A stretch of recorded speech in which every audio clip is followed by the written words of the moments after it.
Picture this. You're standing on the 47th floor of Meridian Tower, staring at your phone screen that reads, Tech heiress found guilty of embezzlement, sentenced to 15 years. Except here's the kicker. You're reading about your own conviction that won't happen for another 6 months.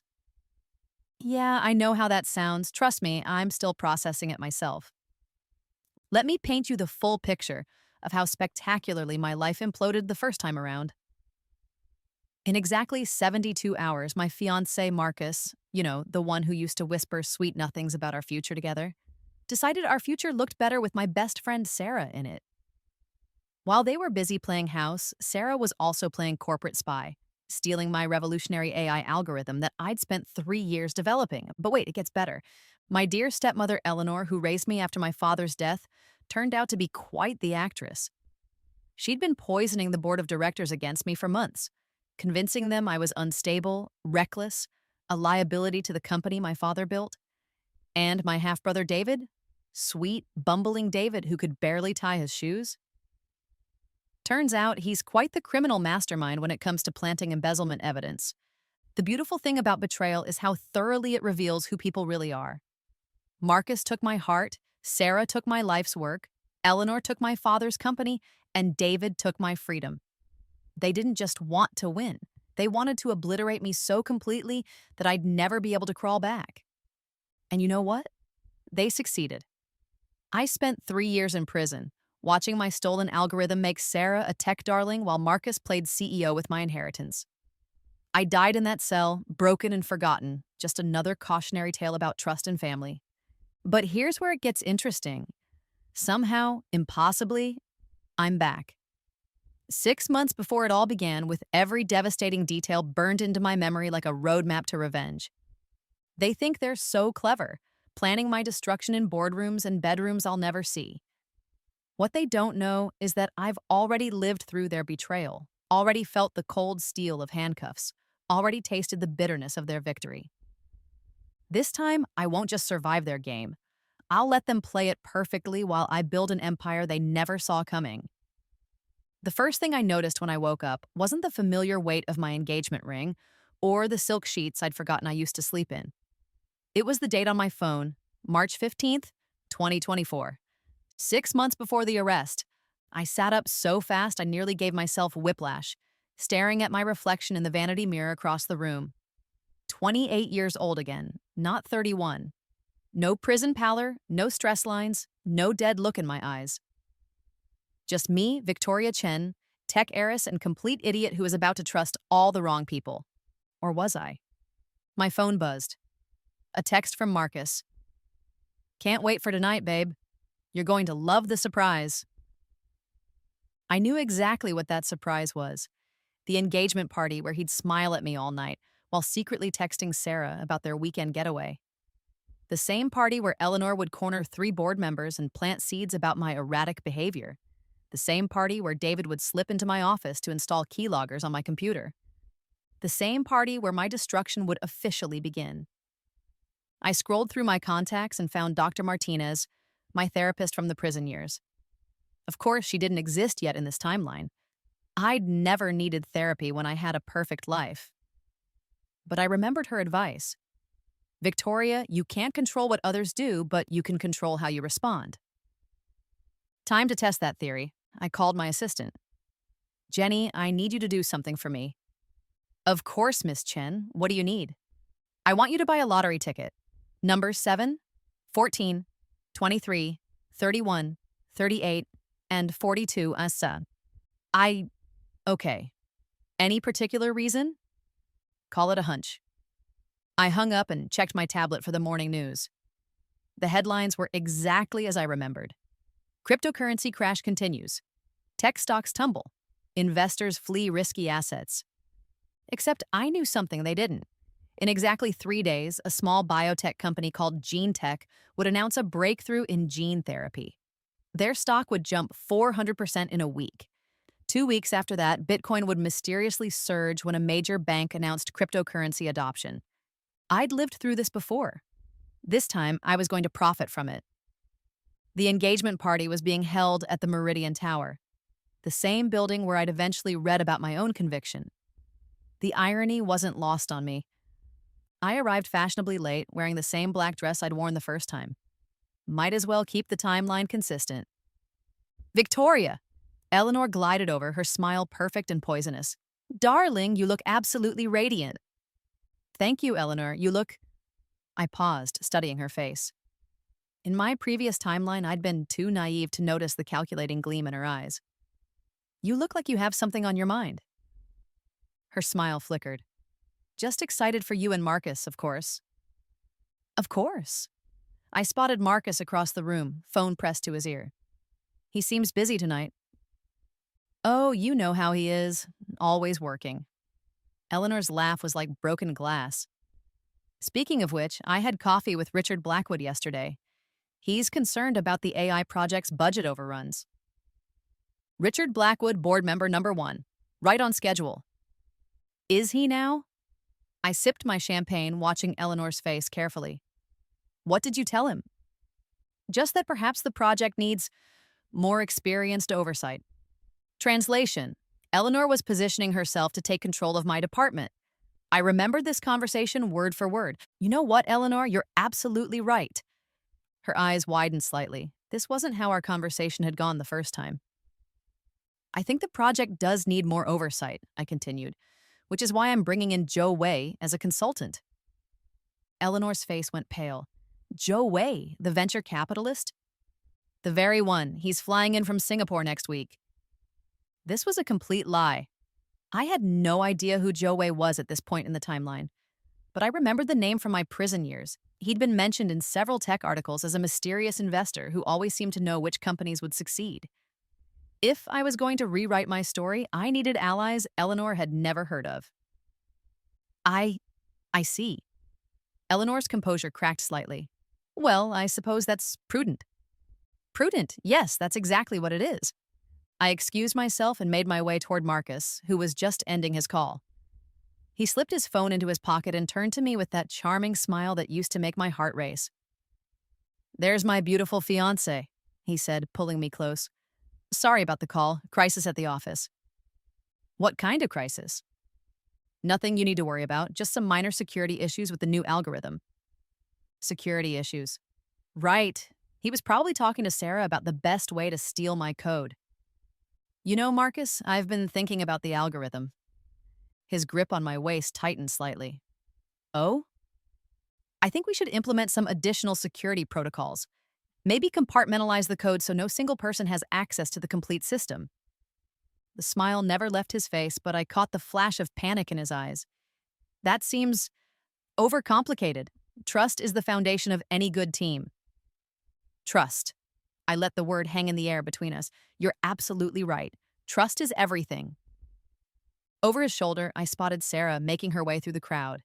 She looked exactly as I remembered, elegant, confident, and completely unaware that I knew she was about to destroy my life.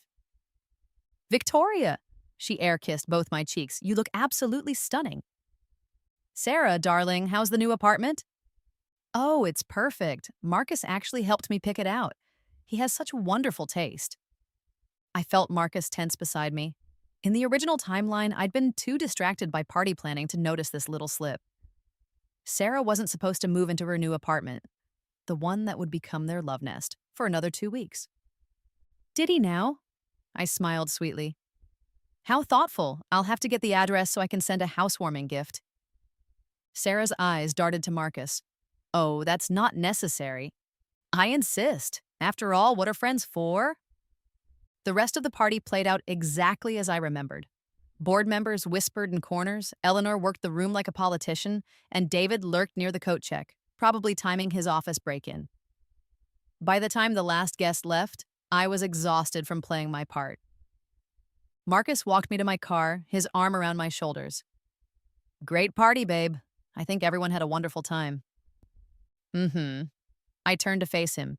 Marcus, do you love me? The question caught him off guard. Of course I do. Why would you ask that? Just wondering? I studied his face in the parking garage lighting. Because I love you too. Completely. Unconditionally. He looked genuinely confused. Victoria, are you feeling all right? Never better. I kissed his cheek. See you tomorrow. As I drove home, I thought about the lottery ticket sitting in my purse. The numbers I'd given Jenny weren't random. They were the winning numbers from March 17th, 2024. A $50 million jackpot that would become the seed money for my new empire. In the original timeline, I'd never played the lottery. Too practical, too focused on building my company through hard work and innovation. But practicality had gotten me a prison cell and an early grave. This time I was going to be smart. The lottery ticket was just the beginning. I spent the next morning in my office, supposedly working on the AI algorithm while actually researching cryptocurrency markets and biotech companies. Every click, every download, every search was being monitored by David's keyloggers, but I didn't care. Let him see me looking up stock prices. It would only reinforce Eleanor's narrative about my erratic behavior. My phone rang. "Miss Chen, it's Jenny, about that lottery ticket." "We won." "We... What? How did you know?" "Lucky guess, I'll be right there." I found Jenny in the lobby, staring at her phone with an expression somewhere between shock and terror. $50 million, she whispered. "After taxes, it's still over 30 million. Miss Chen, how did you... Jenny, I need you to listen to me very carefully." I kept my voice low so. "We're going to set up a trust. Anonymous. Completely separate from Chen Technologies. Can you handle that?" Yes, of course, but why? Because sometimes the best offense is a good defense. While Jenny handled the legal paperwork, I made my next move. I called Joe Wei's office in Singapore, not expecting to reach him, but hoping to start a conversation. "Mr. Wei's office, this is Mei Lin speaking." "Hi, this is Victoria Chen from Chen Technologies. I'd like to speak with Mr. Wei about a potential collaboration." "I'm sorry, but Mr. Wei is very selective about his partnerships. Perhaps you could send some information about your company?" "Tell him I'm interested in discussing gene therapy applications for AI-assisted drug discovery. He'll understand." I had no idea if this would work, but I remembered reading about Joe Wei's investments in biotech companies. If I could get his attention now, before my reputation was destroyed, maybe I could secure an ally. I'll pass along the message. "Thank you. Oh, and Mei Lin, tell him I said the dragon only reveals itself to those who understand the game." This was complete bullshit, but it sounded mysterious enough to be memorable. Sometimes you have to fake confidence until you can build real power. The rest of the day was spent playing my role as the doomed heiress. I attended meetings, reviewed budgets, and smiled at colleagues who were probably already planning my downfall. But underneath the performance, I was calculating. GeneTech stock was trading at $12 per share. In 3 days, it would hit $48. With my lottery winnings, I could buy enough shares to make serious money. Not enough to save my company, but enough to start building something new. That evening, I met Marcus for dinner at our usual restaurant. He seemed distracted, checking his phone constantly. "Expecting an important call?" I asked. "Just work stuff. You know how it is." "Actually, I don't. You never tell me about your work anymore." He looked up from his phone. "That's not true." "When's the last time you talked to me about a project that wasn't related to my company?" Marcus opened his mouth, then closed it. For a moment, I saw something almost like guilt flash across his face. "You're right," he said finally. "I've been distracted lately. There's just a lot going on." "Like what?" "Nothing you need to worry about." The same phrase he'd used at the party. I wondered if he'd always been this dismissive, or if I'd just been too in love to notice. "Marcus, do you think I'm good at my job?"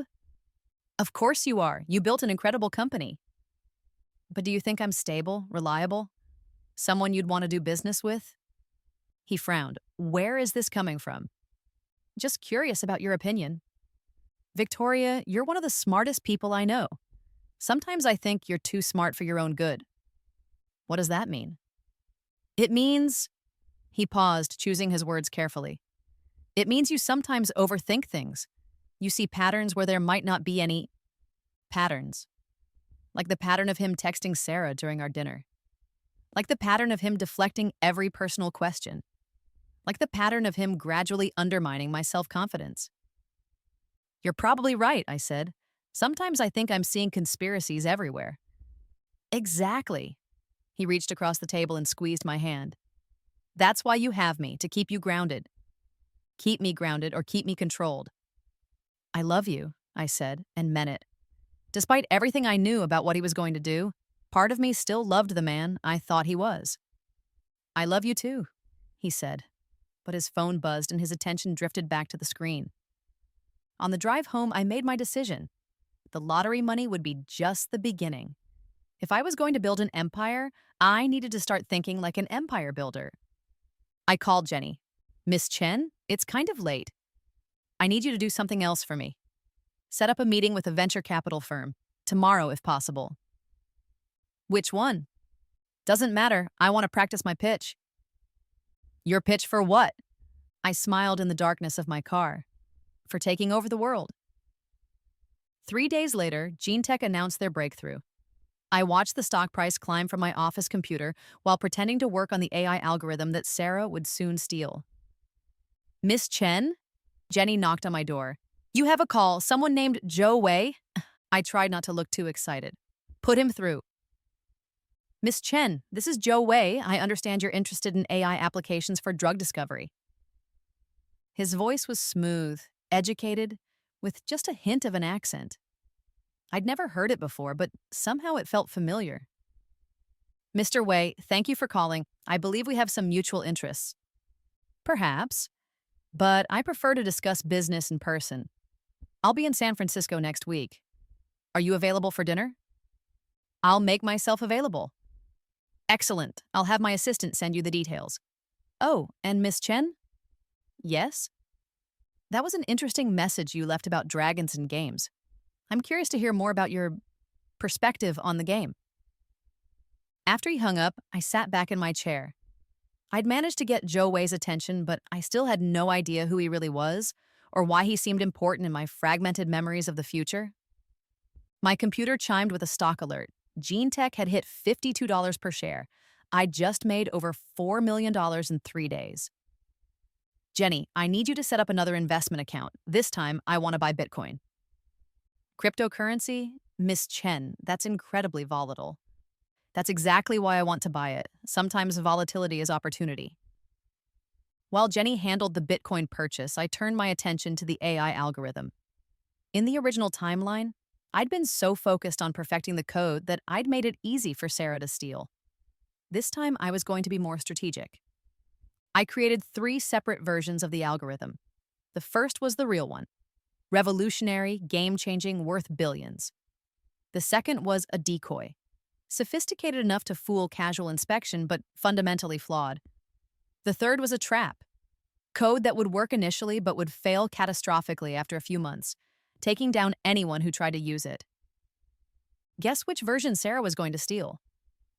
That afternoon, I got a text from Marcus. Working late tonight, don't wait up. I knew exactly where he was working. Sarah's new apartment, the one he'd helped her find. In the original timeline, this was when their affair had really begun. Instead of going home to an empty apartment, I drove to the financial district and found a small bar frequented by venture capitalists and startup founders. I needed to start building my network. Whiskey neat, I told the bartender. Rough day? The woman next to me was probably in her 40s with sharp eyes and an expensive suit. You could say that. I'm Victoria Chen. Claire Morrison, I run Pinnacle Ventures. She extended her hand. Chen. Why does that name sound familiar? I run Chen Technologies. We're developing AI applications for various industries. Ah, right. I've heard good things about your work. She paused. Though I've also heard some interesting rumors about internal conflicts. So Eleanor's poison was already spreading through the investment community. What kind of rumors? Nothing specific. Just that there might be some leadership instability. You know how it is. Investors get nervous about family businesses. And what do you think? Claire studied me for a moment. I think you seem pretty stable to me. But then again, I've only known you for 5 minutes. Sometimes 5 minutes is enough to see what someone's really made of. True, she smiled. What are you drinking to? New beginnings. I'll drink to that. We clinked glasses, and I felt something I hadn't experienced in either timeline. the thrill of building something new.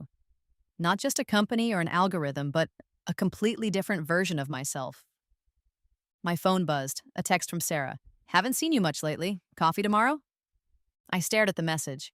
In the original timeline, I'd been grateful for Sarah's friendship during this difficult period. She'd been my confidant, my sounding board, my shoulder to cry on, all while planning to destroy me. I typed back, can't tomorrow. How about Thursday? Thursday was the day she was planning to steal my algorithm. Might as well give her a front row seat to her own trap. The morning sickness hit me like a freight train. I was in the middle of reviewing quarterly reports when I suddenly had to sprint to the bathroom. After the third trip in an hour, I finally accepted what my body was trying to tell me. I was pregnant. This wasn't part of the original timeline. In my previous life, I'd never gotten pregnant. Marcus and I had talked about having kids someday, but someday had never come. Now, apparently, someday was here. I stared at the positive pregnancy test in my office bathroom, my mind racing. This changed everything.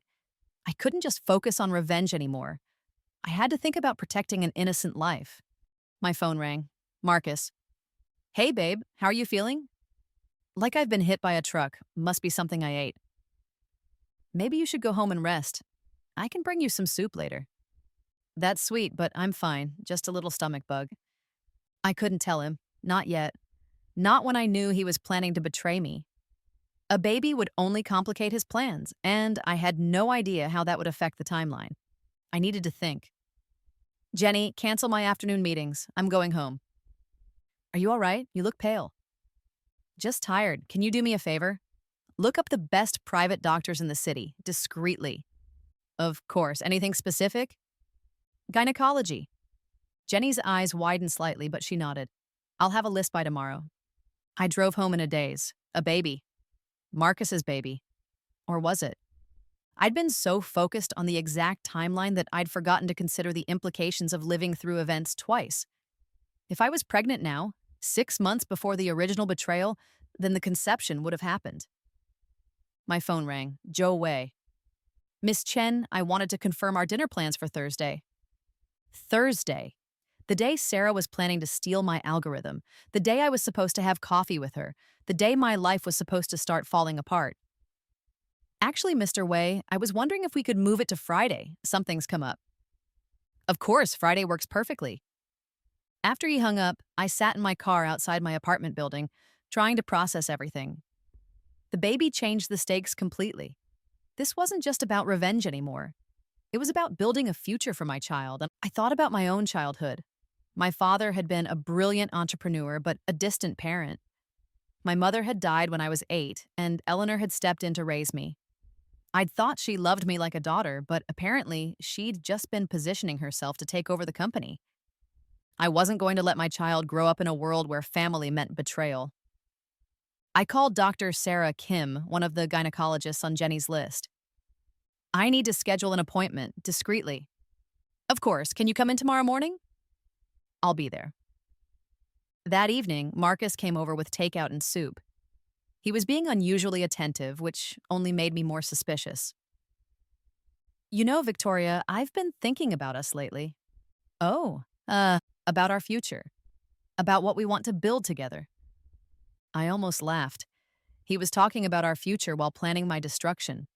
The irony was thick enough to cut with a knife. What do you want to build? I asked. I want us to be partners in everything, business, life, the whole thing. Partners share everything with each other. Exactly. They don't keep secrets. Marcus paused, his spoon halfway to his mouth. Of course not. Good, because I have something to tell you. His face went pale. What? I'm thinking about expanding into new markets, international opportunities. Oh, he looked relieved. That sounds interesting. I thought you'd be excited. After all, we're partners. We are, of course we are. But he was already reaching for his phone, probably to text Sarah about this new development. I wondered what story he'd tell her about my expansion plans. After he left, I sat alone in my apartment, one hand on my still flat stomach. The baby was about the size of a blueberry, according to the pregnancy app I downloaded. A tiny cluster of cells that was going to change everything. In the original timeline, I died alone in a prison cell, but now I had a reason to live, to fight, to build something that would last. I opened my laptop and started researching offshore trusts and international banking. If I was going to protect my child, I needed to be smarter than just playing the stock market. I needed to disappear. Dr. Kim confirmed what I already knew. 8 weeks pregnant, healthy, due in December. Do you want to discuss your options? She asked gently. I want to keep the baby, but I need some advice about privacy. What kind of privacy? I need to keep this pregnancy completely confidential. No medical records, no insurance claims, nothing that could be traced back to me. Dr. Kim frowned. Miss Chen, I have to ask, are you in danger? Not physically, but there are people who would use this information to hurt me. I see. Well, there are ways to ensure confidentiality, but it's expensive and complicated. Money isn't a problem. All right, I'll need you to pay cash for all appointments and procedures. We'll create a separate encrypted file for your records. And when the time comes, we'll arrange for a private delivery. Perfect. One more thing. I need to know if it's possible to fake a miscarriage. Dr. Kim's eyebrows shot up. Excuse me? If someone were to check my medical records, could they find evidence of a miscarriage that didn't actually happen? Miss Chen, what you're describing sounds like insurance fraud. I'm not filing any insurance claims. I just need a paper trail that shows I lost the baby. Dr. Kim stared at me for a long moment. I don't know what kind of situation you're in, but I can't be part of creating false medical records. Then don't. I'll handle that part myself. I left the doctor's office with a new understanding of how complicated this was going to be. I needed allies, resources, and a plan that could adapt to changing circumstances. My phone rang. Claire Morrison from Pinnacle Ventures. Victoria, I hope you don't mind me calling, but I've been thinking about our conversation. I'd like to learn more about your AI applications. I'd be happy to discuss them, but Claire, can I ask you something? Sure. How do you tell the difference between paranoia and legitimate concern? Context. If everyone around you is acting strange, you're probably paranoid. If only specific people are acting strange, you're probably right to be concerned. What if it's family? Then you're probably in trouble. Family betrayal is the worst kind because it's so hard to see coming. Thanks, that's helpful. Victoria, are you okay? You sound stressed. Just dealing with some internal politics, you know how it is. Actually, I don't. I make it a point to avoid family businesses for exactly this reason. After she hung up, I sat in my car thinking about what she'd said. Family betrayal is the worst kind because it's so hard to see coming. But what if you could see it coming? What if you could prepare for it? I drove to a small internet cafe in Chinatown and paid cash for computer time. I needed to research Zhou Wei without leaving a digital trail on my personal devices. What I found was fascinating. Zhou Wei wasn't just a venture capitalist. He was a ghost. Brilliant, successful, and completely untraceable. His investments were legendary, but no one seemed to know much about his background or methods. One article mentioned his philosophy. The best generals win wars without fighting battles. The best investors profit from chaos while others create order. That sounded like exactly what I needed. I created a new email account and sent him a message. Mr. Wei, I'm looking forward to our dinner Friday. I have a proposition that might interest you. It involves turning chaos into opportunity. His response came within an hour. Chaos is only opportunity if you understand the underlying patterns. What patterns do you see? I typed back. The pattern of family businesses destroying themselves from within. The pattern of brilliant technologies being stolen by mediocre minds. The pattern of empires falling because they trust the wrong people. Interesting. Tell me more on Friday. I deleted the email account and drove home, feeling like I was finally starting to understand the game. The baby was making me think differently about everything. I wasn't just planning revenge anymore. I was planning survival. That evening, Marcus came over with wedding magazines. I thought we could start planning the wedding, he said.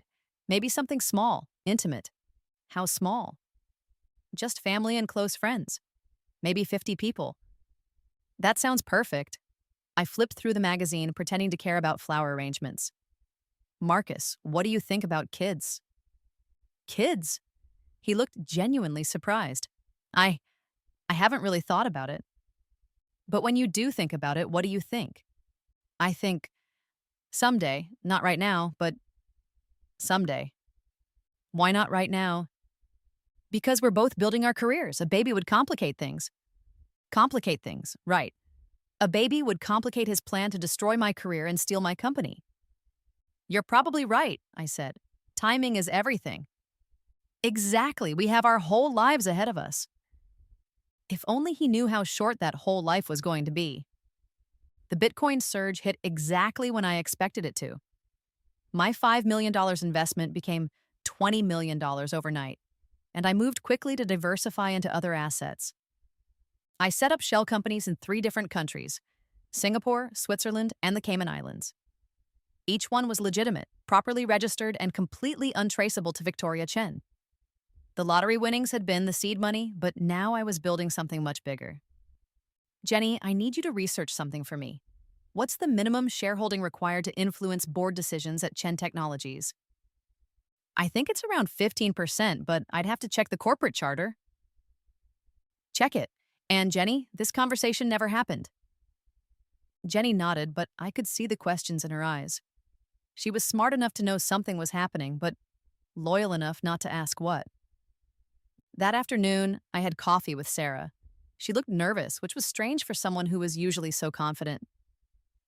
Victoria, I wanted to talk to you about something. What's on your mind? I've been thinking about the AI project. I think it has incredible potential, but I'm worried about the security protocols. What kind of security concerns? Well, if someone wanted to steal the code, how would we prevent it? I almost laughed. She was asking me how to protect my algorithm from theft while planning to steal it herself. That's a great question. I've actually been working on some new security measures. Oh, like what? Compartmentalization. Breaking the code into segments so no single person has access to the complete system. Sarah's face fell slightly. That seems complicated. Security usually is, but don't worry. I've made sure the right people have access to what they need. The right people? People I trust completely.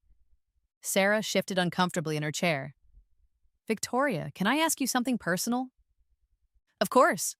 Are you okay? You've seemed different lately. Different how? More guarded, like you're expecting something bad to happen. Maybe I am. What do you mean? I leaned back in my chair, studying her face. Sarah, we've been friends for 10 years. In all that time, have I ever lied to you about anything important? No, of course not. And I've never betrayed your trust? Never. Good, because I'd hate to think our friendship was built on lies. Sarah looked genuinely confused. Victoria, what's this about? Nothing. I'm just feeling sentimental lately. Are you sure you're okay? You're kind of freaking me out. I'm fine, just thinking about the future. What about the future? About who I can really count on when things get difficult. I left Sarah at the coffee shop, knowing she'd go straight to Marcus with questions about my strange behavior. Let them wonder. Let them worry. The more off balance they were, the more likely they were to make mistakes. That evening, I received an encrypted message from one of my shell companies. The Singapore entity had successfully acquired a 3% stake in Chen Technologies through a series of small purchases. It would take months before anyone noticed the pattern, and by then, it would be too late. My phone rang. Zhou Wei. Miss Chen, I wanted to confirm our dinner plans for tomorrow. I'm looking forward to it. As am I.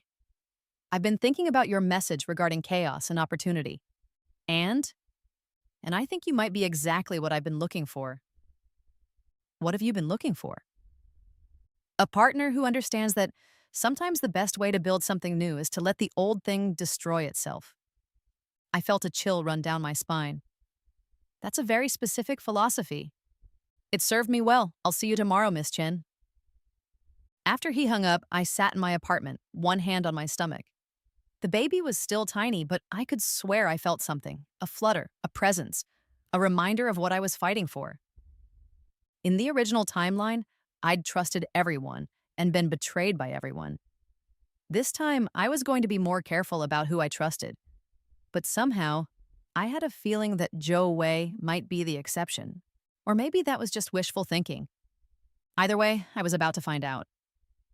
The restaurant Joe Wei chose was small, expensive, and private, the kind of place where people discuss deals that changed the world. He was already seated when I arrived, and I understood immediately why he'd been so successful. Joe Wei had the kind of presence that made you pay attention.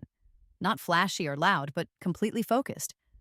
When he looked at you, you felt like you were the only person in the room. Miss Chen. He stood as I approached. Thank you for coming. Thank you for the invitation. We sat down and he poured tea from a pot that had been waiting. I took the liberty of ordering. I hope you don't mind. Not at all. Good. I find that business discussions go better when people aren't distracted by menus. He was direct. I liked that. So, I said, what exactly have you been looking for in a partner? Someone who understands that the best opportunities come from other people's mistakes. And you think I understand that? I think you're about to learn it the hard way. I nearly choked on my tea. Excuse me? Your stepmother has been making calls. Your fiancé has been having interesting conversations with your best friend. Your half-brother has been asking questions about your computer passwords. I stared at him. How do you know about your family's plan to destroy you? Because I make it my business to know these things. The question is, what are you going to do about it? What would you do? I'd let them proceed exactly as planned while building something they never saw coming. The phrase hit me like a lightning bolt. It was almost exactly what I'd thought on that first day when I realized I'd been reborn. Why would you help me? Because brilliant people surrounded by idiots tend to make excellent investments. And you think I'm brilliant? I think you're about to become very wealthy very quickly if you play your cards right. The waiter brought our food, but I'd lost my appetite. Joe Wei knew everything. Somehow, impossibly, he knew about the betrayal that hadn't happened yet. How long have you known? About what specifically? About all of it. Joe Wei smiled, and for the first time, I saw something almost paternal in his expression. Victoria, may I call you Victoria? Of course. Victoria, I've been watching your family's company for months. Not because I was particularly interested in Chen Technologies, but because family businesses in crisis make excellent acquisition targets. I see. But then I started watching you, and I realized that you might be the most interesting part of the equation. Why? Because you're not behaving like someone who's about to be betrayed. You're behaving like someone who's preparing for war. I set down my chopsticks. What gave me away? The lottery ticket was clever. The Bitcoin timing was impressive. The shell companies were professional. But the thing that really caught my attention was the way you've been positioning your chess pieces. Chess pieces? Your assistant's sudden interest in corporate law. Your casual questions about board composition. Your mysterious coffee meetings with venture capitalists? I laughed despite myself. You've been having me followed. I've been protecting my potential investment.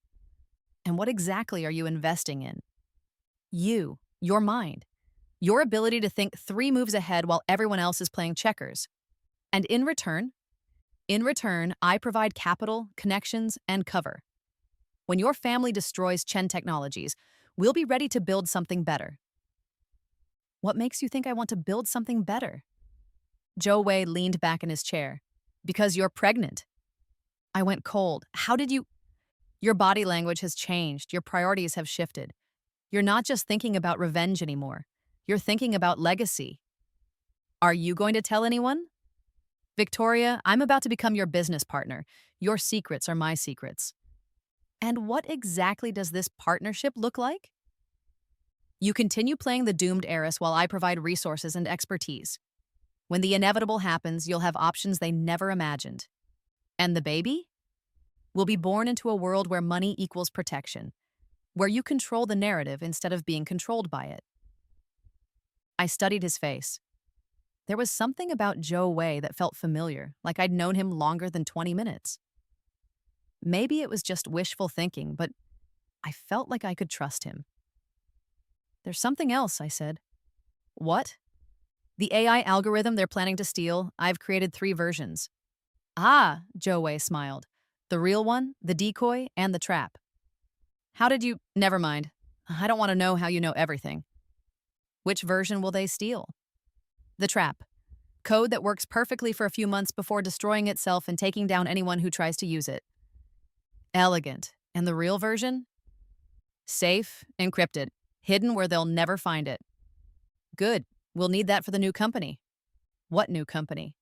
The one we're going to build while they're fighting over the scraps of the old one. Over dessert, Joe Wei outlined his proposal. He would provide $100 million in startup capital through his various investment vehicles.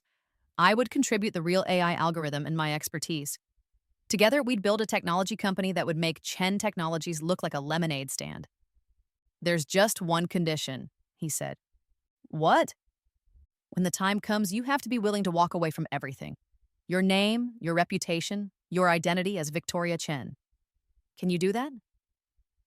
I thought about the baby growing inside me, about the future I wanted to create, about the people who had betrayed me in another timeline and were about to do it again. Yes, I said, I can do that. Good. Joe Wei raised his glass. To new beginnings. To new beginnings. As we clinked glasses, I felt something I hadn't experienced in either timeline. Hope. Real, tangible hope that this story might have a different ending. The boardroom felt like a courtroom, and I was definitely the defendant. Eleanor sat at the head of the table, looking every inch the concerned stepmother.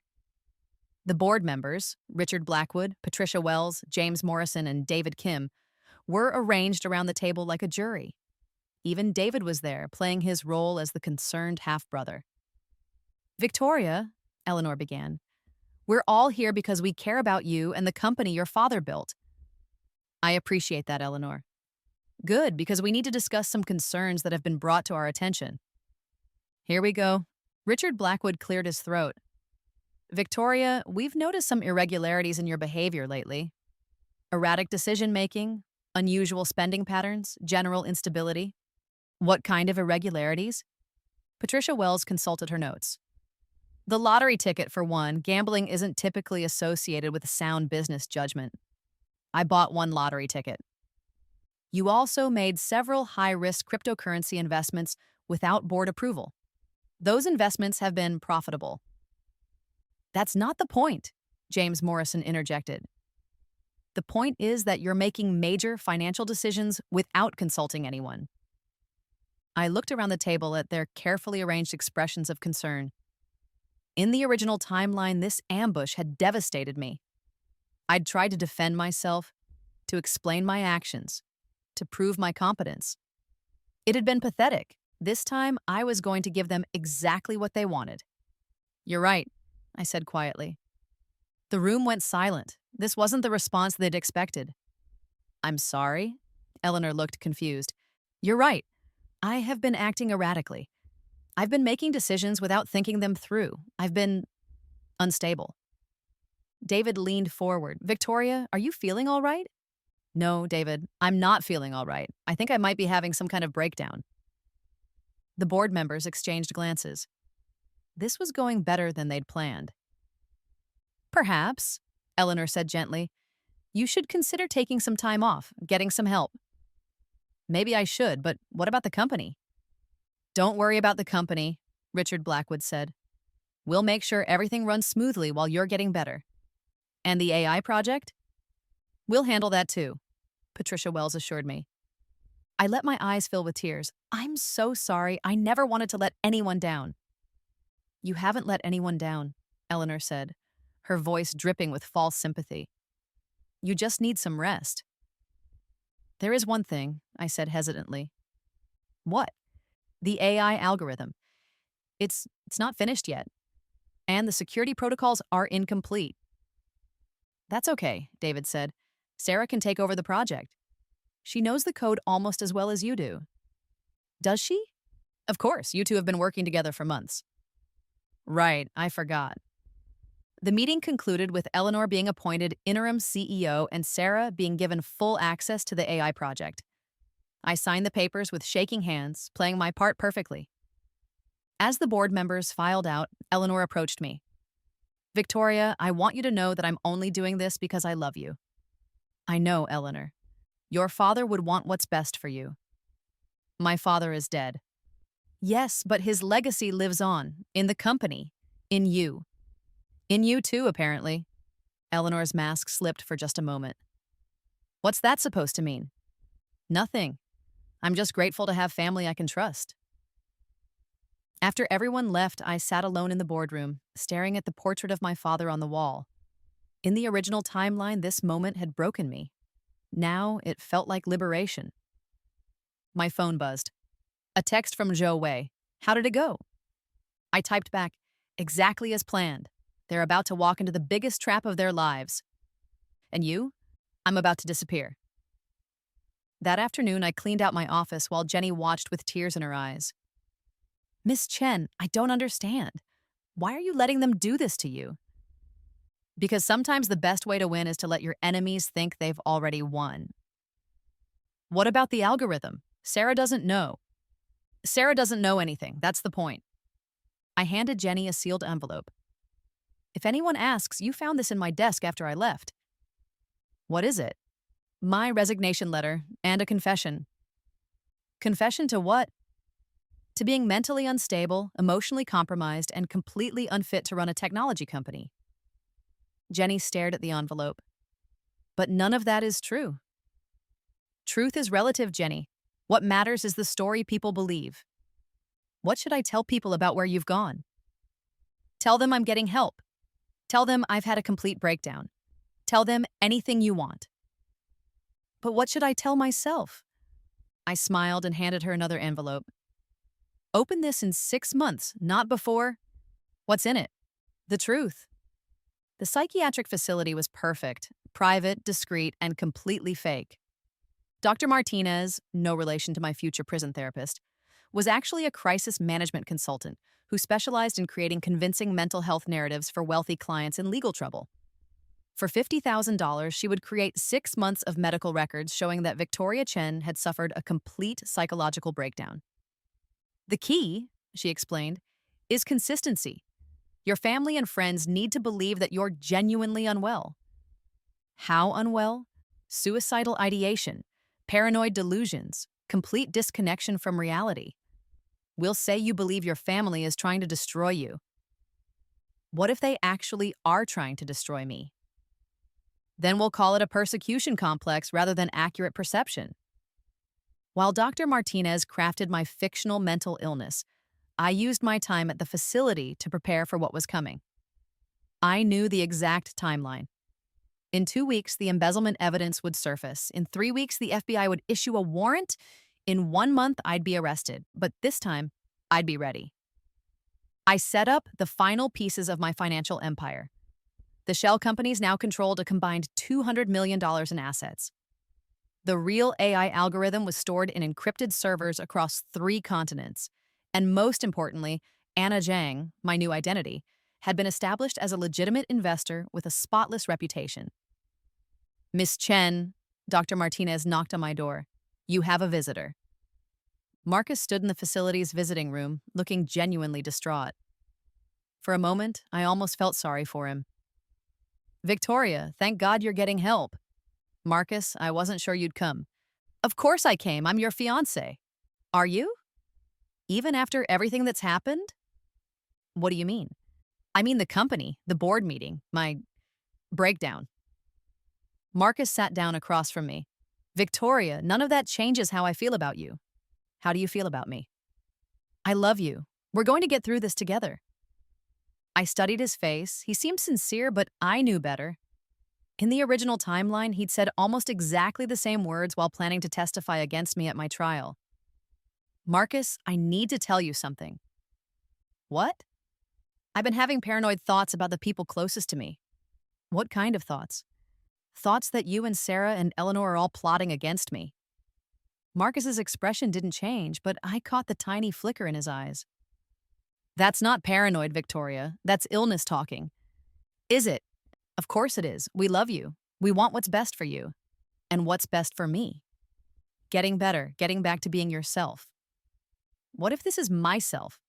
What if the paranoid, suspicious Victoria is who I really am? That's not true. How do you know? Marcus reached across the table and took my hand. Because I know you, the real you, And the real you trusts the people who love her. The real me is an idiot. Don't say that. It's true. The real me trusted everyone and got destroyed by everyone. Victoria, you're scaring me. Good. Maybe you should be scared. Marcus left shortly after that, probably to report back to Sarah and Eleanor about my deteriorating mental state. Let him.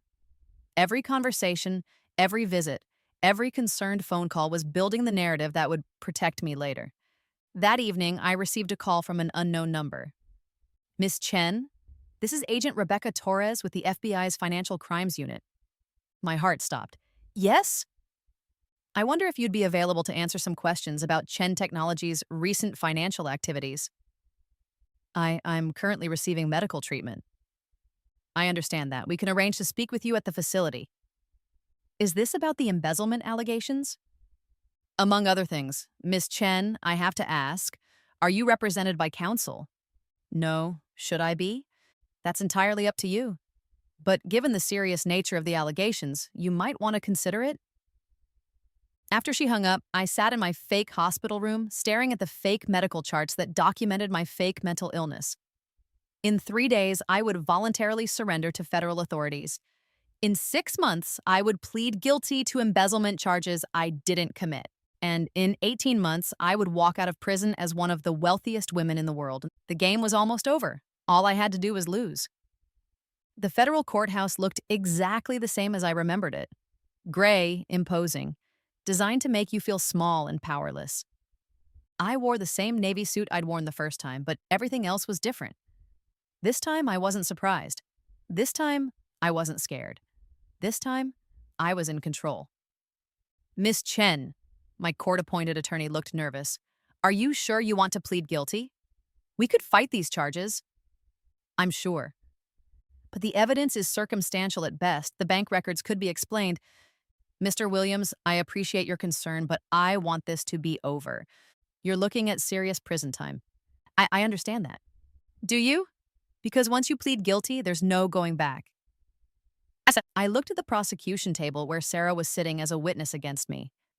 She'd been granted immunity in exchange for her testimony about my erratic behavior and suspicious financial transactions. Beside her sat Marcus, ready to testify about my mental instability. In the gallery, Eleanor dabbed at her eyes with a tissue, while David looked appropriately somber. The grieving family betrayed by their unstable daughter and sister. Miss Chen, the judge called, how do you plead to the charges of embezzlement and conspiracy? Guilty, Your Honor. The word echoed through the courtroom. Sarah looked relieved. Marcus looked sad. Eleanor looked satisfied. David looked like he was trying not to smile. None of them had any idea what they'd just done. Given the defendant's cooperation and her ongoing mental health treatment, the prosecutor said, the government recommends a sentence of 5 years with the possibility of parole in 3. 5 years. In the original timeline, I'd gotten 15. Apparently, playing crazy had its advantages. Miss Chen, the judge said, before I pass sentence, do you have anything to say?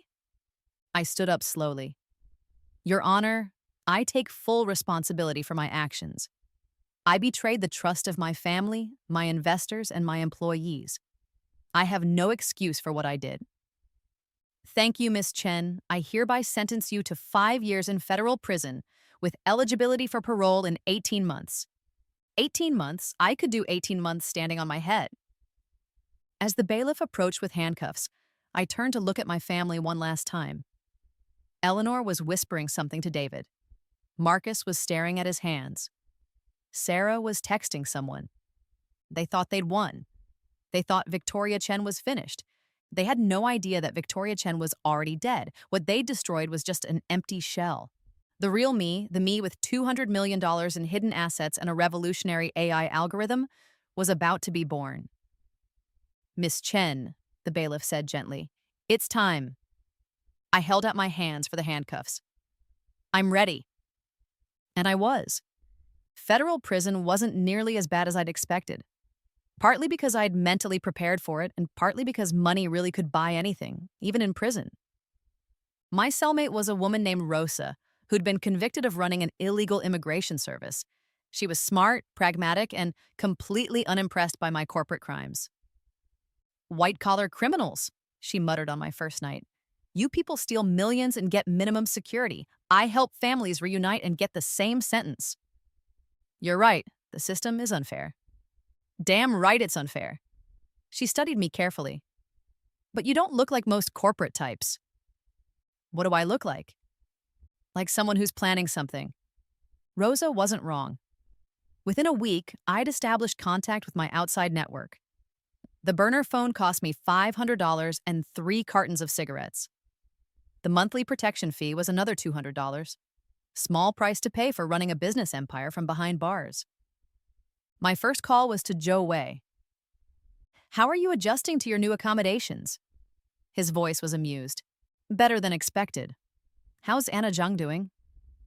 Anna is thriving. She just acquired a promising startup in Seattle. Something about renewable energy. Good. And Chen Technologies? Collapsing spectacularly. Sarah's version of your algorithm failed last week. 3 major clients have already sued.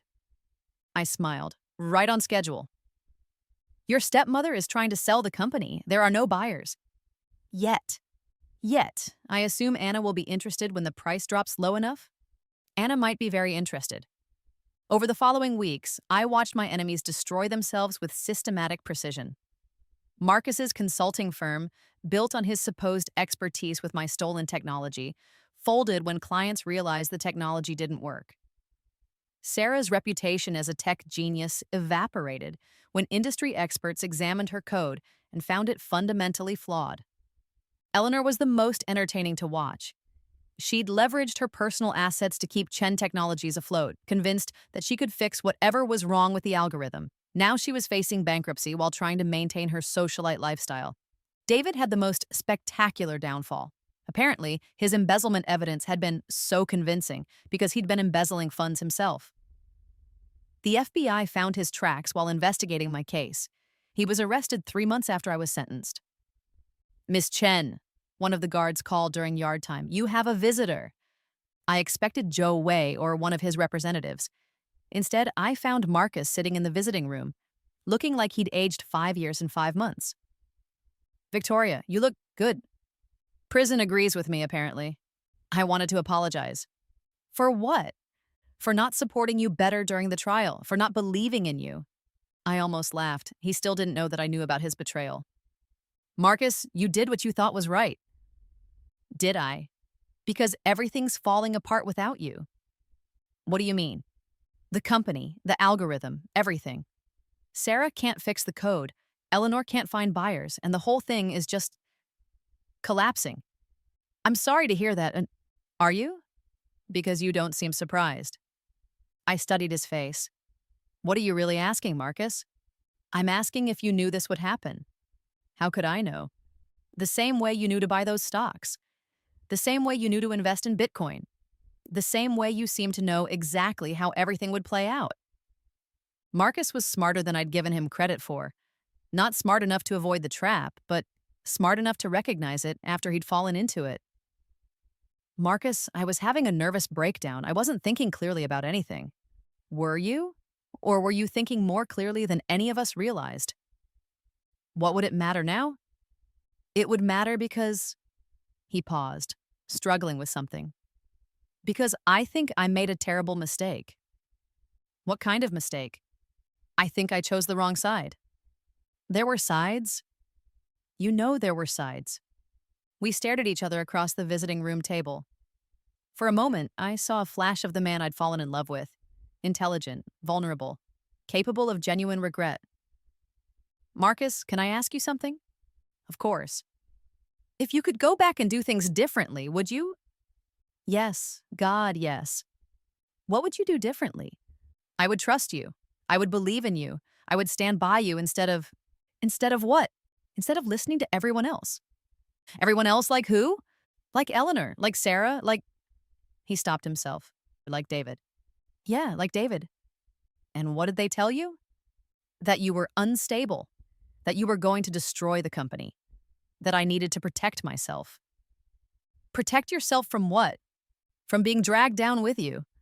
I reached across the table and took his hand. Marcus, you want to know the truth? Yes. The truth is that I did know this would happen. How? Because I planned it. His face went white. What? I planned all of it. The breakdown, the arrest, the collapse of the company. Every single piece. That's impossible. Is it? You just said yourself that I seem to know exactly how everything would play out. But why? Why would you destroy your own life? Because it wasn't my life anymore. It was theirs. They were pulling the strings, making the decisions, planning my future. I just decided to cut the strings. Marcus stared at me like he was seeing me for the first time. Jesus, Victoria, what have you become? Free. 6 months into my sentence, I was worth $400 million. Anna Jang had become a legend in Silicon Valley, the mysterious investor who always seemed to know which companies would succeed and which would fail. She'd acquired 7 startups, launched 3 new ventures, and somehow managed to buy Chen Technologies for $50 million when it finally went up for sale. Eleanor had fought the sale viciously, but she no longer had any legal standing. The board had voted her out after David's arrest, and the company's creditors wanted their money back. Anna Jung's offer was the only one on the table. Your old company is now your new company, Zhou Wei told me during one of our coded phone conversations. How does it feel to own the thing they tried to steal from you? Like justice. And the real algorithm? Ready for deployment, I've made some improvements during my time here. Improvements? Let's just say that the new version will make the old one look like a calculator. I'd spent my prison time wisely. While other inmates watched TV or worked in the laundry, I used the library computers to refine my code and develop new applications. The prison's internet restrictions were laughably easy to bypass with the right knowledge and the right bribes. The guard who brought me news was named Officer Martinez, a distant cousin of my fake psychiatrist and a very real ally in my information network. Chen, she said during afternoon count, you've got mail. The letter was from Sarah. I hadn't heard from her since the trial. Victoria, I know you probably don't want to hear from me, but I needed to write this. I've been thinking about what happened and I realized that I may have made some mistakes. The algorithm you developed was more complex than I understood, and when I tried to continue your work, everything fell apart. I want you to know that I never intended for things to go this far. When Marcus first approached me about the company's problems, I thought I was helping. I thought you really were having a breakdown, and I thought someone needed to step in. I was wrong about a lot of things. I don't know if you'll ever forgive me, but I wanted you to know that I'm sorry. For everything. Sarah. I folded the letter and put it in my pocket. Too little, too late, but still interesting. Sarah was finally realizing that she'd been played just as much as everyone else. My phone buzzed with a text from an unknown number. The dragon has news. I found a quiet corner and called the number. Victoria! Zhou Wei's voice was excited. I have something to tell you. What? Anna Jang just received an offer from a major tech company. They want to license her AI technology. Which company? Google. I nearly dropped the phone. Google wants to license my algorithm?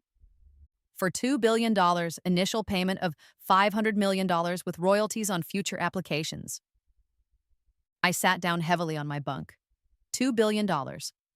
For technology that Sarah had dismissed as overly complex and Eleanor had considered unmarketable. There's more, Zhou Wei continued. They want to meet with Anna personally to discuss a potential partnership. When? Next month in Singapore. I'll be in prison next month. Will you? What do you mean? I mean that Anna Zhang has a very good lawyer. And that lawyer has discovered some irregularities in the evidence that convicted Victoria Chen. I felt my heart start racing. What kind of irregularities? The kind that suggest prosecutorial misconduct. The kind that could result in a sentence reduction or early release. Joe, what did you do? I did what any good business partner would do. I protected my investment. 3 days later, my court-appointed attorney requested an emergency hearing. Apparently, new evidence had come to light suggesting that David Chen had manufactured some of the financial records used to convict me. Miss Chen, my lawyer looked confused but hopeful. It appears that your half-brother planted evidence against you. The prosecution is recommending that your sentence be reduced for time served. Time served? You could be released as early as next week. I tried to look surprised and grateful instead of triumphant. Are you serious? Very serious. Your family really did betray you, just like you said during your breakdown. So I wasn't paranoid after all. No, Miss Chen, you weren't paranoid. You were accurate. The first thing I did after my release was drive to a small clinic in Portland, where Dr. Kim was waiting with a newborn baby girl. She was perfect. Tiny, beautiful, and completely unaware that her mother had just spent 18 months in federal prison. She's healthy, Dr. Kim said, placing my daughter in my arms. 8 pounds, 2 ounces. Born exactly when we predicted. Has anyone else seen her? No. She's been in private care since birth, exactly as you requested. I looked down at my daughter's face. She had dark hair and serious eyes that seemed to be studying me as intently as I was studying her. Hope, I whispered. Your name is Hope. The birth certificate lists Anna Zhang as the mother, Dr. Kim said. As requested. Good. And the father? Listed as unknown. I'd told Joe Wei about the pregnancy during one of our prison conversations. What I hadn't told him was that the timing made it impossible for Marcus to be the father. Hope had been conceived 2 weeks before the engagement party, which meant she'd been conceived after my rebirth, during a timeline that didn't exist in my original life. The implications were staggering. If Hope was the product of events that had only happened in this timeline, then who was her father? And how was any of this possible? Anna, Joe Wei appeared in the doorway. How are you feeling? Confused, grateful, terrified. All normal for new mothers, I'm told. He approached slowly, and when he saw Hope's face, something in his expression changed. She's beautiful, he said softly. She's everything. May I? I handed Hope to Joe Wei and watched as his entire demeanor transformed. The calculating businessman disappeared, replaced by something gentle and paternal. Hello, little one, he murmured. You're going to change the world. Joe, I said carefully, can I ask you something? Of course. How long have you been watching my family? A long time. How long? Since before you were born. I felt the world tilt slightly. What? Your father and I were business partners many years ago. My father never mentioned you. Your father had many secrets. Most of them were designed to protect you. Protect me from what? Joe Wei looked down at Hope, who had fallen asleep in his arms. From the truth about your family, about Eleanor's plans, about what your father really built. I don't understand. Your father didn't just build a technology company, Victoria. He built a legacy, a framework for changing how the world works. Eleanor spent 20 years trying to understand what he'd really created, and you've spent 2 years proving that his vision was correct. What vision? That brilliant people surrounded by mediocrity will always find a way to rise above their circumstances. I stared at Joe Wei holding my daughter, and suddenly everything clicked into place. The familiar feeling I'd had when I met him. The way he seemed to know everything before it happened. The paternal expression on his face as he looked at Hope.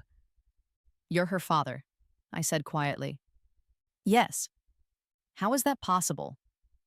Because some stories are bigger than a single timeline, Victoria. Some people are connected across space and time in ways that logic can't explain.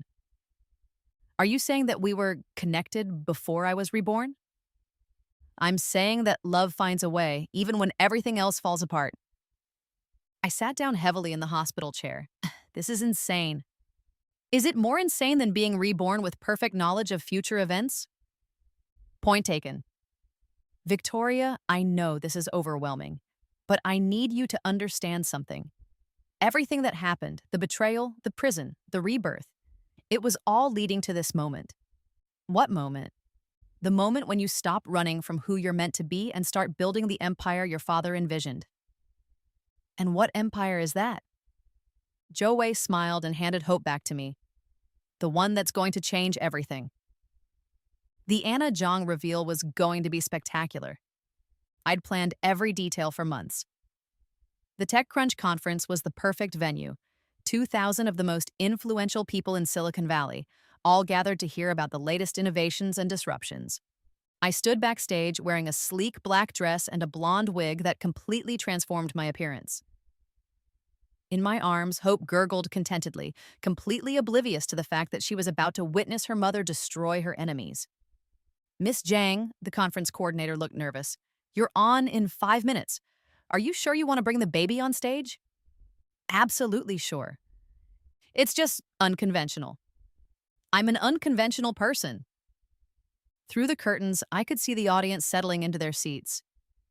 In the front row, Marcus sat next to Sarah, both of them looking like they'd rather be anywhere else.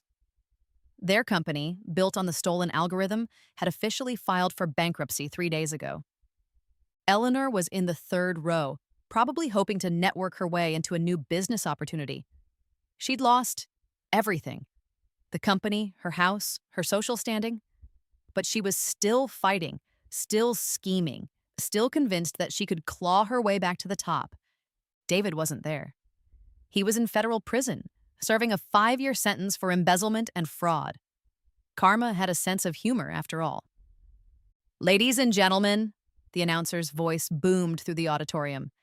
Please welcome Anna Jang, CEO of Dragon Ventures, and the mysterious billionaire who's been revolutionizing Silicon Valley from the shadows. I walked onto the stage carrying Hope and watched as 2,000 people tried to figure out who I was. The murmur in the audience grew louder as I approached the podium. Good afternoon, I said into the microphone. My name is Anna Jang, and I have a story to tell you. I could see Marcus leaning forward, something familiar tugging at his memory. Sarah was frowning, probably wondering why Anna Jang looked vaguely familiar. 2 years ago, I continued, a brilliant young woman built a revolutionary AI algorithm. She was betrayed by her family, framed by her loved ones, and sent to prison for crimes she didn't commit. Eleanor's face had gone pale. She was starting to understand. That woman died in federal prison, broken and alone. But sometimes death is just a transformation. I reached up and pulled off the blonde wig, letting my natural black hair fall to my shoulders. The auditorium erupted. Marcus shot to his feet, his face white with shock.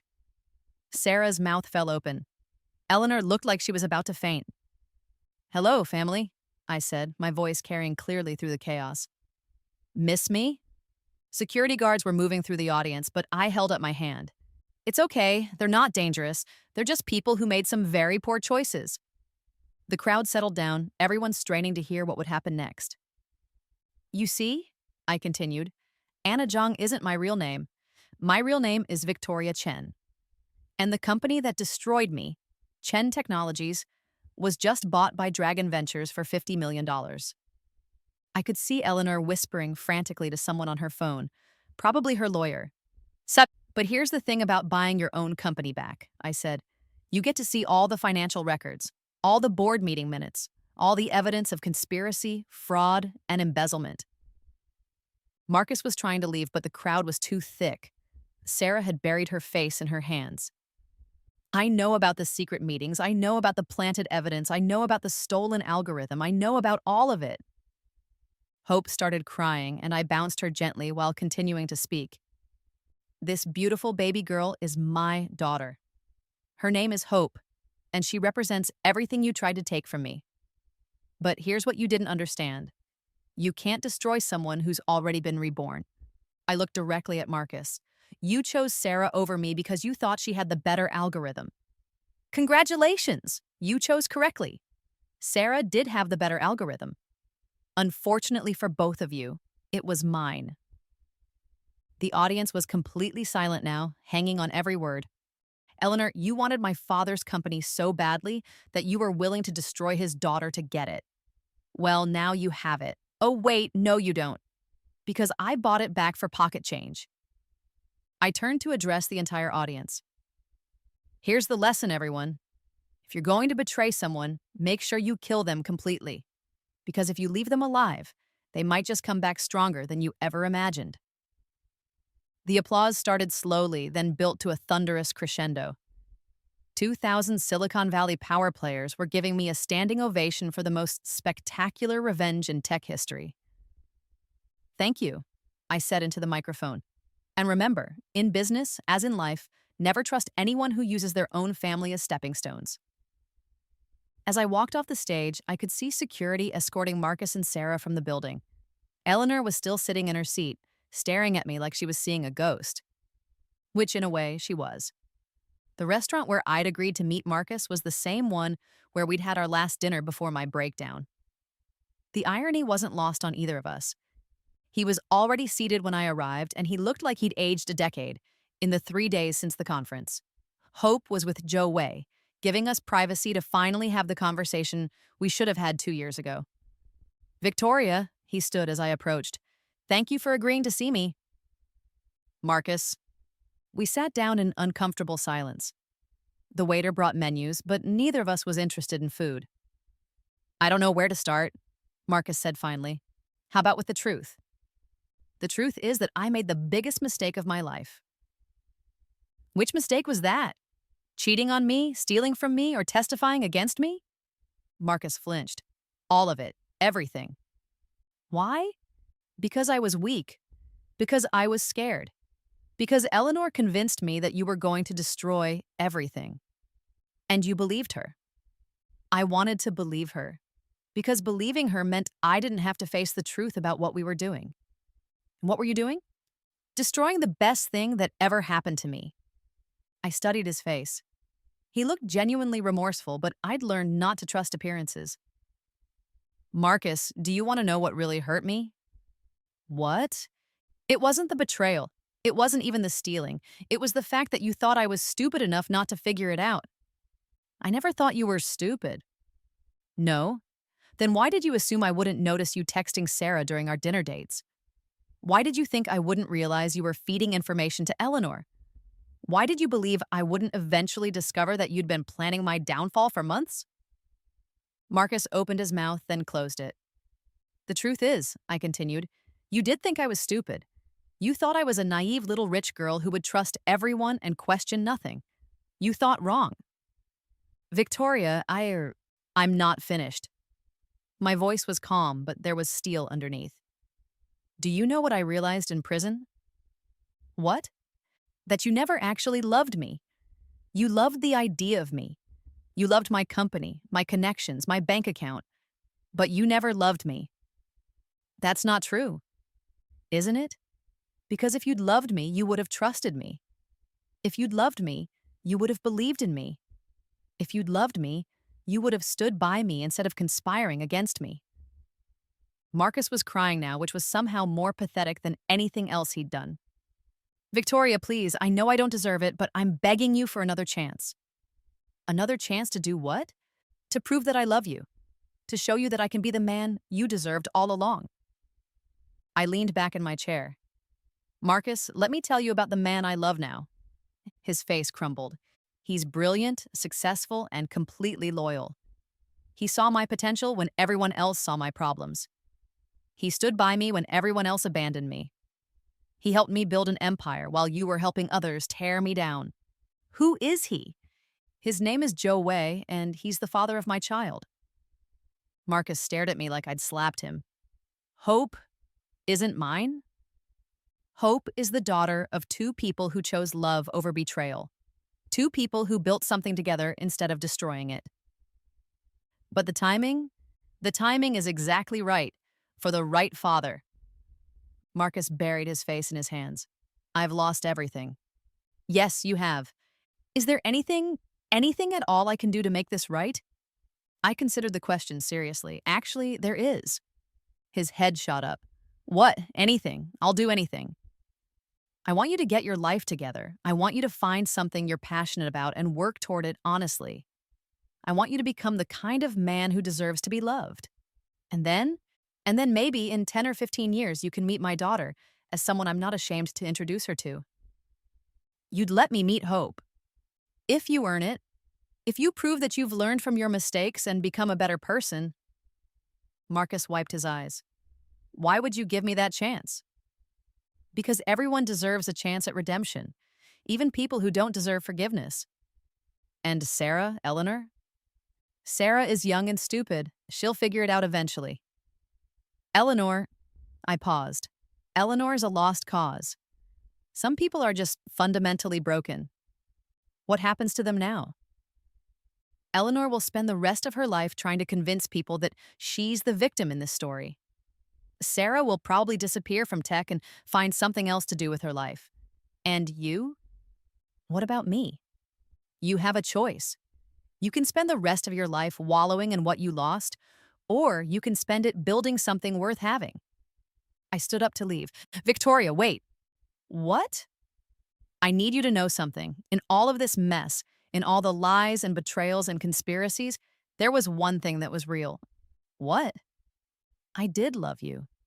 Maybe not the way you deserved. Maybe not enough to do the right thing. But I did love you. I know, I said softly.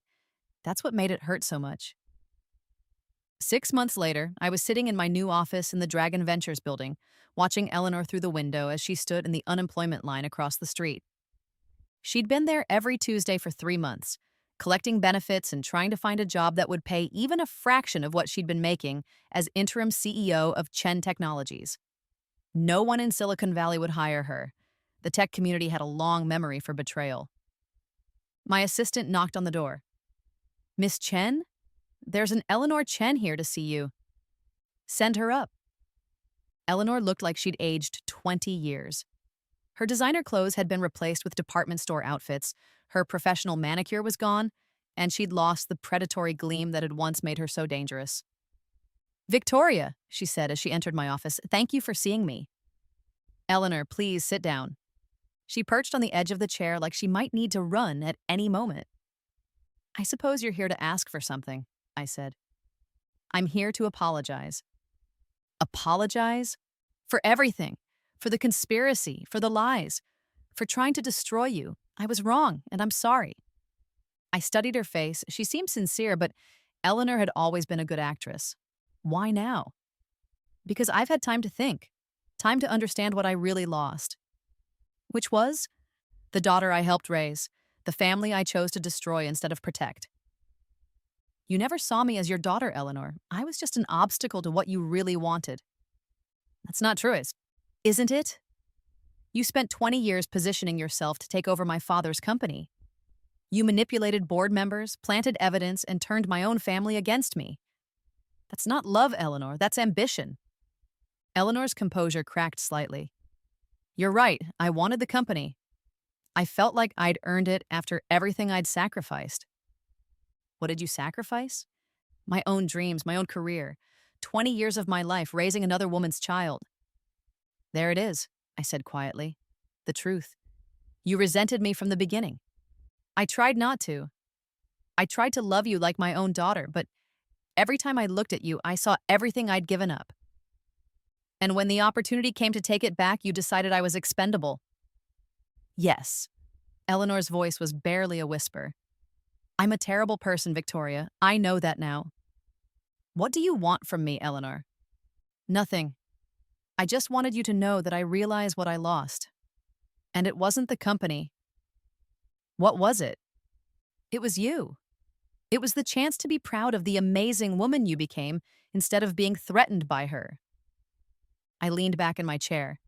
Eleanor, can I tell you something? Of course. I used to lie awake at night wondering what I'd done wrong, why you stopped loving me, why I wasn't good enough to be your real daughter. Eleanor started crying.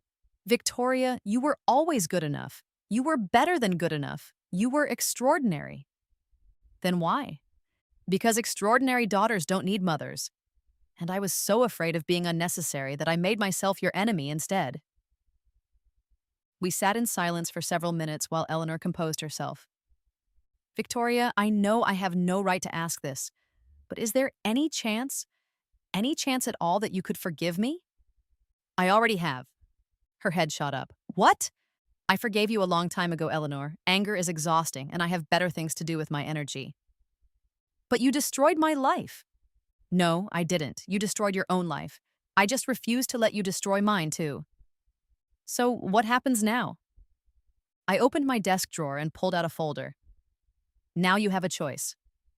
What kind of choice? I'm offering you a job. Eleanor stared at me like I'd grown a second head. A job? Administrative assistant, minimum wage, basic benefits, no decision-making authority. You want me to be your secretary? I want you to learn what it feels like to build something instead of stealing it, to earn respect instead of demanding it, to be useful instead of just ambitious. And if I say no, then you continue standing in unemployment lines and wondering what might have been.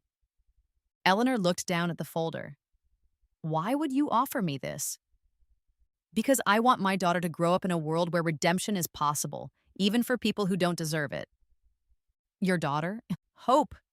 She's 8 months old now, beautiful and brilliant and completely innocent. I want her to learn that strength means being able to show mercy to your enemies. And you think working for you would be mercy?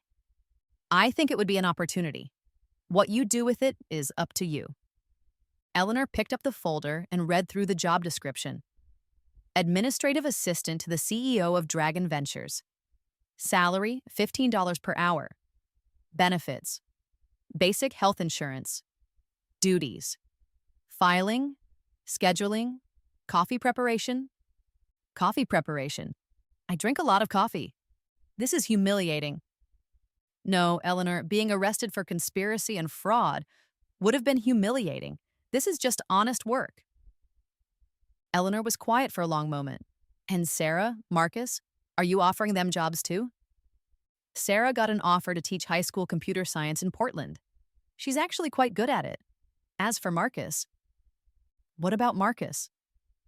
Marcus is in therapy and working at a nonprofit that helps wrongfully convicted people transition back to society. He's learning to be useful instead of just charming. So you're rehabilitating all of us.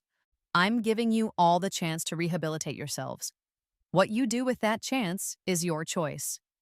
Eleanor stood up slowly. When do I start? Monday morning, 8 a.m. sharp. And you'll really trust me to work here after everything I did? Eleanor, I spent 18 months in federal prison because of what you did. If I can survive that, I can survive having you make my coffee. After Eleanor left, I sat alone in my office watching the sun set over Silicon Valley. Hope was with Joe Wei at our house in Palo Alto, probably being read to in Mandarin and English while he taught her the difference between good business and bad business. In 2 years, I'd gone from being a naive heiress to a federal prisoner to a billionaire CEO. I'd been betrayed, destroyed, and reborn. I'd learned that family could be the enemy and strangers could be saviors. But most importantly, I'd learned that the best revenge wasn't destruction. It was building something so beautiful and powerful that your enemies had no choice but to admire it.